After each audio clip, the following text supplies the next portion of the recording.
What's up, guys? I'm sandwiched here in between the OG pack of Air 180s.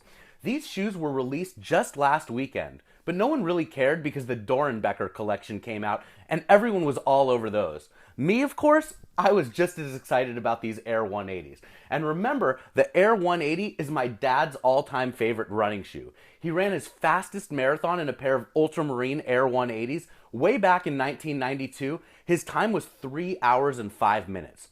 So these are being called the OG pack because they're original colorways, just like what came out way back in 92. Come on over here and let's have a look at this Concord colorway. Of course, we all know Concord from the Air Jordan 11s, and Concord's going to refer to that beautiful shade of purple on the upper of this shoe. This Air 180 was actually worn by Michael Jordan way back in 1992 in Barcelona. Google Air 180 Michael Jordan and you can see some awesome pictures of him wearing these shoes. And now come on over here and let's have a look at this pair, also from the OG pack. They're a laser crimson colorway, and believe it or not, in 1992, this shoe was made for women. I love that Nike's using women's colorways and making them for men. I can think of so many incredible Nikes over the years that were made for women that we'd all love to see made for men. Like those white and aqua 8s or the silver and pink 5s. Wow, imagine if they made those shoes for men. Anyway, I'm stoked to see that they did it here. So the big deal about the Air 180, remember, is that you can see air going 180 degrees around the outsole of the shoe.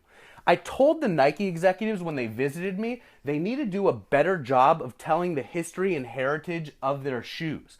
If you go on Nike.com and look up Air 180, they're actually describing this shoe as an Air Max 90 and an Air Max 1. So come on, Nike, get it together. There's a lot of big, amazing things about this shoe, and if you're going to retro them and sell them, tell us the stories. Show us Michael Jordan wearing this pair of shoes and they'll sell out.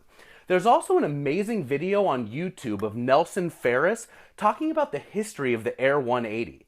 The Air 180 was the first coordinated global launch of any Nike shoe ever.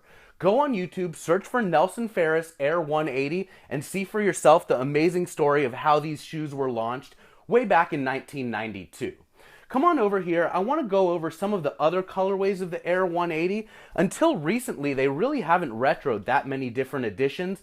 The two pairs on the end here were Euro exclusives. One of them has cyber accents, the other one has blue and orange accents. They're pretty cool, but not nearly as cool as the OG colors from the pack that was just released. Let's look at the pair in the middle, the Easter Air 180s. I bought these for $24.99 at Ontario Nike Outlet, and I bought about 50 pairs of them back in the day. Check out the Easter eggs on the upper of the shoe and the pastel colors. Very festive, very Eastery, if you will. And let's work our way over to the next pair of shoes, probably one of the more valuable of all the Air 180s.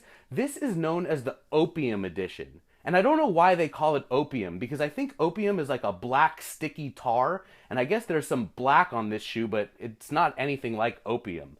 These shoes are brown, black, and red. When you look at the box, it's going to call them a Nike Air 180 Premium Priority QK.